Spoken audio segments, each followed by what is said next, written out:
जिस तरीके से डॉक्टर शरद कोहली जी का कहना है कि हमारे देश के लोगों के बीच जो अनएम्प्लॉयमेंट नामक बीमारी आने वाली है, जिस तरीके से लोगों के पॉकेट में अब पैसा नहीं है, परचेजिंग पावर समाप्त होने वाली है, गवर्नमेंट स्टिमुलस पैकेज देने में अगर देर करेगी तो कहीं परमानेंट देर ना हो जाए, ये तमाम सवाल हमारे सामने हैं।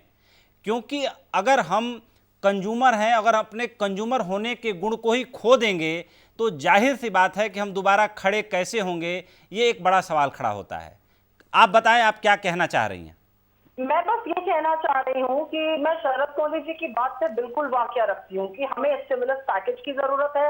इस समय सरकार को कृपणता नहीं, उदारता दिखाने की जरूरत है। डायरेक्ट बेनिफिट ट्रांसफर तुरंत होना चाहिए, लोगों को अनाज देना चाहिए, यूनिवर्सलाइजेशन ऑफ पीडीएस होना चाहिए। मेरा सिर्फ एक छोटा सा पॉइंट डॉक्टर मलिक जी की बात पर है, वो बिल्कुल सही कह रहे हैं कि बहुत एहतियातन खोलना चाहिए, बीमारी फैलनी नहीं चाहिए।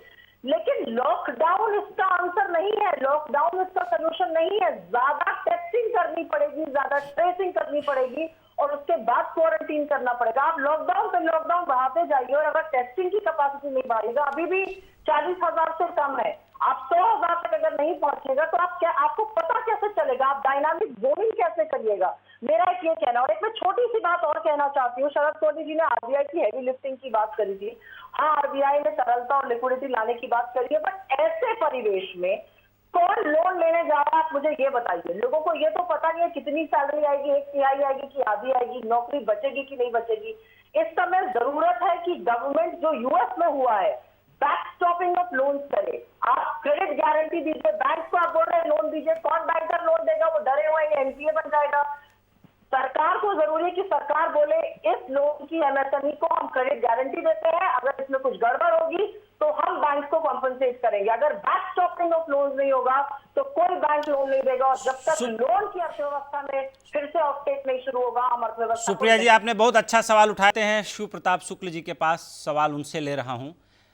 सर, जो अर्थशास्त्री शरद कोहली जी का और कांग्रेस की प्रवक्ता सुप्रिया जी का कहना है कि हमारी जो अर्थव्यवस्था की विशेषता है कि हम उपभोक्तावाद में भरोसा रखते हैं, हमारी अर्थव्यवस्था मैन्युफैक्चरिंग और प्रोडक्शन पर आधारित नहीं है, क्योंकि हम पूरी दुनिया का सिर्फ 3% ही प्रोडक्शन करते हैं, यानी 3% के लिए दुनिया हमारे ऊपर निर्भर है।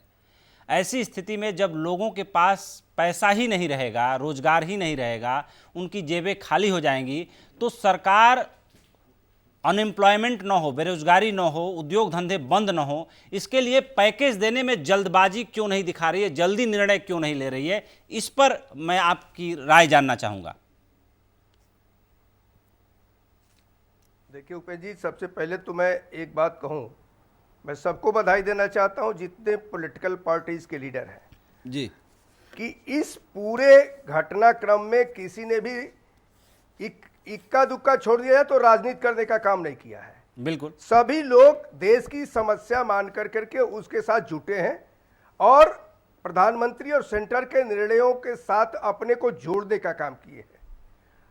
आज 17 तक मई तक बढ़ाने की बात आई है और आपको ध्यान होगा कि इसके सबसे पहले नवीन पटनायक जो उड़ीसा के मुख्यमंत्री हैं, उन्होंने कहा कि 1 महीने बढ़ाया जाए। पंजाब के मुख्यमंत्री 17 तारीख तक पहले ही बढ़ा चुके हैं। 4 बार जो है भारत के प्रधानमंत्री देश के मुख्यमंत्रियों से बात किए हैं, समझे हैं, बूझे हैं, तब वो क्या है, कोई निर्णय उन्होंने राजनीति के आधार पर नहीं किया है। नंबर 1। नंबर 2, कार्ड होल्डर्स को हमेशा यहां राशन देने की बात थी।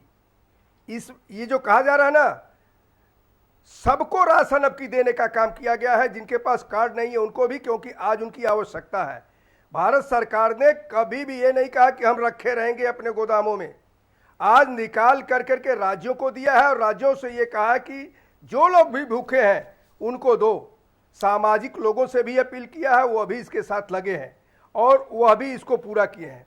जहां तक पैकेज की बात है, अनेक बार, मतलब 3 बार रिजर्व बैंक ऑफ इंडिया ने जो है लोगों को लिए अपने खजानों को वो किया है और ये भारत सरकार के आधार पर हुआ है। आज आगे यह मत सोचिए कि भारत सरकार उसको नहीं देगी।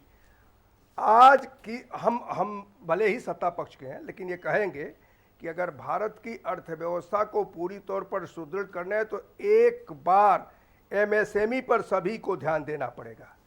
यहाँ जिस प्रकार की ये है, एमएसएमई से ही यहाँ की देश की अर्थव्यवस्था को सुधार में लाने की स्थिति बनेगी।